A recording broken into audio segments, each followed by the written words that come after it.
ఎందుకు కంగారేనంటే ఒక వెనకాల థ్రెట్ ఉందనే విషయం మీదే వాళ్ళకి అనుమానాలు ఉన్నాయి కనుక. మరి జెస్సికా గారు కూడా అన్న మాట ఏంటంటే నేను దోషులను అందరినీ క్షమిస్తున్నానని చెప్పింది. దోషుల్ని క్షమిస్తున్నానంటే కనుక ఆవిడ మనసులో ఖచ్చితంగా ఇది ప్రమాదం కాదు, ఇది హత్య అనేటువంటి విషయం ఆవిడకి అర్థమైతేనే కదా ఆ మాట అంటుంది ఆవిడ. ఖచ్చితంగా దోషులంటే అర్థం ఏంటి? తప్పు చేసిన వాళ్ళని అర్థం. దోషులంటే ఎవరో మొత్తం మీద ఆయన్ని ఏదో చేశారని అర్థం. కనుక నేనే క్షమించేస్తానని చెప్పింది. మంచి మాట చెప్పింది. క్రైస్తవ్యంగా చెప్పాల్సినటువంటి క్షమాపణ ఇచ్చేటువంటి విషయంలో నెంబర్ 1గా ఉండేటువంటి మాట ఆవిడ చెప్పారు. కానీ ఆ చెప్పినటువంటి విధానాన్ని బట్టి చూస్తే కనుక వెనకాల ఎవరైనా థ్రెట్ ఉందనేటువంటి మాట, నేను దోషులను క్షమిస్తానన్నారంటే కనుక దోషులు ఎవరో ఉన్నారనే ఉద్దేశం అర్థమవుతుంది. ప్రవీణ్ పగడాల సోదరుడు రావులపాలెం నుంచి మాట్లాడిన మాటలు అవి. అప్పుడు రాజమండ్రిలో ఆయన రావడానికి ముందు విజయవాడలో ఎవరి చేతుల్లోకి ఆయన వెళ్ళిపోయాడు అనే అనుమానాలను వ్యక్తం చేశారు. విజయవాడలోనే ఏదో జరిగింది, విజయవాడలో చీకటి పడుతున్న సమయంలోనే. మరి రామవరపాడు రింగ్ రోడ్డు దగ్గర కనిపించింది కూడా పాస్టర్ ప్రవీణ్ పగడాల కాదు అని చెప్తున్నారు. అప్పుడు సుమారు 5 గంటల సమయం అవుతుంది. ఆ తర్వాత ఆయన 8 గంటల వరకు అక్కడ ఉండి ప్రవీణ్ పగడాలుగా చెప్పబడుతున్న వ్యక్తి అక్కడ నుంచి బయలుదేరారని. సో ఇప్పుడు మనకి రాజ్ బోడా ఉన్నారు అమెరికా నుంచి. ఆయన దగ్గర చాలా ఇన్పుట్స్ ఉన్నాయని చెప్తున్నారు. రాజ్ బోడా గారు, నా మాట ఇప్పుడు వినిపిస్తుందండి? I cannot see you, but Mimani, I cannot see you. I can hear better voice than before. PCR? Okay okay. నా మాట వినిపిస్తుంది కదా? నేను కనిపించకపోయినా పర్వాలేదు, నా మాట వినిపిస్తుంది కదా? మీ మాట అయితే బెటర్, ఇంతకు ముందు కంటే బెటర్ ఉంది. ఫైన్. ఓకే. ఏంటి విజయవాడలో ఏం కుట్ర జరిగింది మీ దగ్గర ఉన్న ఆధారాల ప్రకారం? నాకున్న సమాచారం మేరకైతే ఇది విజయవాడలో కిడ్నాప్ చేయబడ్డాడు. Kidnap in Vijayawada. Total 7 attack చేశారు. 7 people అటాక్. ఓకే. ఇప్పుడు వస్తుంది. One of them took his bike. అందులో 7 ఒక అతను ఆ బైక్ తీసుకున్నాడు. తర్వాత later they arrest him. The jacket is one of the persons who is driving the bike. Okay, మీరు తెలుగులో మాట్లాడొచ్చు, మీకు అందరికి కూడా అర్థం అవుతుంది. అదే విజయవాడలో కిడ్నాప్ చేయబడ్డాడు బ్రదర్. సో 7 అటాక్ చేశారు. సో అందులో ఒక అతను ఏది ప్రవీణ్ బ్రదర్ యొక్క బైక్ తీసుకున్నాడు.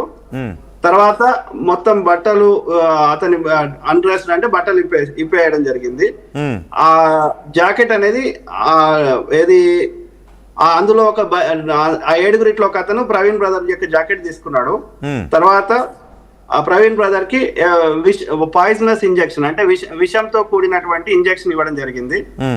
తర్వాత ఆయన గొంతులోకి ఆల్కహాల్ మద్యం పోసారు. సో తర్వాత అతన్ని చంపేశారు.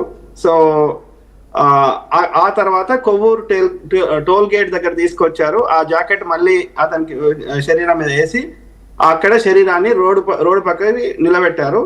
సో అట్లనే ఆ బైక్ ని ఆయన మీద పెట్టారు. అది యాక్సిడెంట్ లకు క్రియేట్ చేసే ప్రయత్నం చేశారు. ఇది మనకు వచ్చిన సమాచారం. దాంతో పాటు చంద్రబాబు నాయుడు గారు సిబిఎన్ గారు ఐజీకి కేసుని ఎంత తొందరగా అయితే అంత క్లోజ్ చేయమని ఇన్స్ట్రక్షన్ ఇచ్చిందని మనకు సమాచారం ఉంది. ఆ 7 ఎవరు అంటే భూపతి రాజు శ్రీనివాస్ వర్మ అనే బీజేపీ ఎంపీ, నర్సాపురం ఎంపీ. ఇది ఇక్కడ ఆయనకు ఈ బాధ్యత అప్పచెప్పినరు. సో అందులో దీని వెనకాల ఉన్న మాస్టర్ మైండ్స్ ఎవరంటే చిన్నజీఆర్ స్వామి, అమిత్ షా, భూపతి రాజు శ్రీనివాస్ వర్మ అనేది నాకు వచ్చిన సమాచారం. దే విచ్ క్రాఫ్ట్ అంటే క్షుద్ర పూజలు లేదా చేతపడి చేసి అతన్ని చంపడం జరిగింది. నాకు ఇంకా వేరే సోర్సెస్ ద్వారా వచ్చిన ఇన్ఫర్మేషన్ కూడా అతని యొక్క తొడ మీద కట్ చేయడం కానీ ప్రైవేట్ పార్ట్స్ కట్ చేయడం కూడా చేసిండ్రు అనేది పోస్ట్ మార్టం రిపోర్ట్ లో కూడా ఉంది. కాకపోతే ఆ రిపోర్ట్ బయటకు వస్తుందా లేదా అనేది అది వేరే ముచ్చట. సో అట్లనే కాంట్రాక్టర్ సుపారి గ్యాంగ్ ప్రవీణ్ బ్రదర్ యొక్క ఫోన్ తీసుకున్నారు.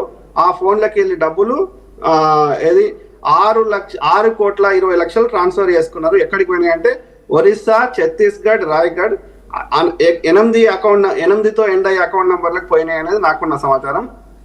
అట్లనే ఆ కాంట్రాక్ట్ కిల్లర్స్ 3 వాహనాలను రెంట్కి తీసుకున్నారు. వైట్ కార్ సుజుకి స్విఫ్ట్, 2 ట్రక్కులు. ఈ ట్రక్కులని సికింద్రాబాద్ పరిసర ప్రాంతాల్లో తీసుకున్నారనేది నాకు వచ్చిన సమాచారం. ఇది మొత్తం హ్యాండిల్ చేసింది భూపతి రాజు శ్రీనివాస్ వర్మ. 2 కత్తులు తీసుకున్నారా?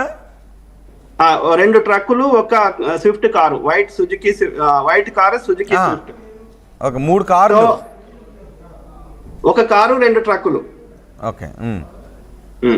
సో అట్లనే ఆ యొక్క ఇది they brought 2 vacant up to Vijayawada దాకా ఆ రెండు ట్రక్లని ఖాళీగా తెచ్చారు. ప్రవీణ్ బ్రదర్ యొక్క బాడీని మాత్రం సుజుకి స్విఫ్ట్ లో ఉంచారు. ఆ తర్వాత ప్రవీణ్ బ్రదర్ వెహికల్ ని ఆ ట్రక్ లో ఉంచారు.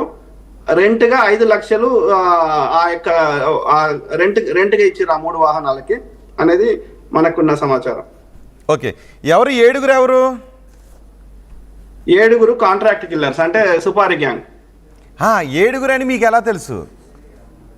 ఇవన్నీ చెప్పిన వాళ్ళు మనకు ఆ ముచ్చట కూడా చెప్తారు. మరి అంటే దాచుకోవడానికి ఏమి డిబ్బీలో వేసుకునే డబ్బులు కాదు కదండి. ఒక మర్డర్ కేసుకు సంబంధించి 7 ఉన్నారు, 2 ట్రక్కులు తీసుకున్నారు, ఒక స్విఫ్ట్ కార్ తీసుకున్నారు, వెంబడించారు. ఇన్ని డీటెయిల్స్ ఉన్నప్పుడు ఇదే దాచుకోవటానికి లేకపోతే మనం మైండ్లోనే ఉంచుకోవడానికి కాదు కదా.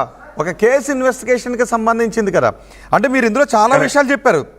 6 ఉన్నారు, అందులో బట్టలు విప్పారు, ఒకరు ఆయన షర్ట్ వేసుకున్నారు, ఆ తర్వాత ఏ ట్రక్కులో ఎప్పుడు పెట్టారు, మత్తు ఇంజక్షన్ ఎక్కడ ఇచ్చారు అని. సో ఇంత చూసినట్టుగా చెప్తున్నారు కదా. ఎవరు ఇది చెప్పింది? ఎవరు అది అది అది వాళ్ళని మనము బయట తీసుకురాలి కదా. అంటే నేరస్తులు మీరు దాస్తారా? మీకు తెలుసుండే వాళ్ళని చెప్పను అని అంటే లేదు. మనకి నేరస్తులను దాస్తున్నది ప్రభుత్వం. వాళ్ళు రిలీజ్ చేయాలి వాస్తవాలు. నో అది కాదు.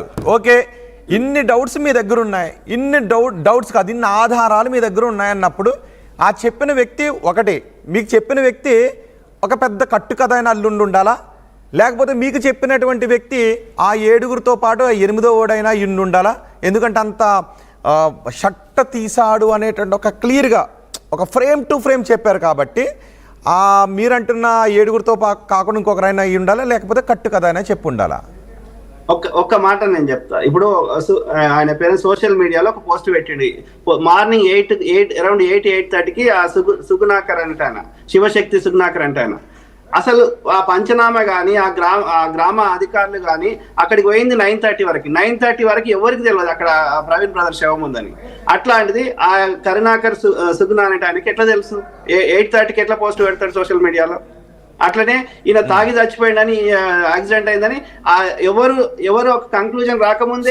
ఓకే, దానిపైన తీసుకుందాం. ఒకవేళ మీరు కనుక నిజంగా 8:30కి పోస్ట్ పెట్టుండుంటే కరుణాకర్ సుగుణ, ఆ వార్త 9:30 కంటే బిఫోర్, 8 కంటే బిఫోర్ ఎవరికీ తెలియలేదు, కానీ పోస్ట్ మార్టం 8కే పెట్టాడు అని అంటే ఓకే, దాన్ని అనుమానిద్దాం, దానిపైన వివరణ తీసుకుందాం. ఖచ్చితంగా ఆ పాయింట్ను వదలొద్దు. కానీ నాకు కావాల్సిన పాయింట్ ఏంటి అంటే 7 ఉన్నారు అని ఎలా తెలుసు? 7 బట్టలు విప్పారు అని ఎలా తెలిసింది? ఎవరు చూసి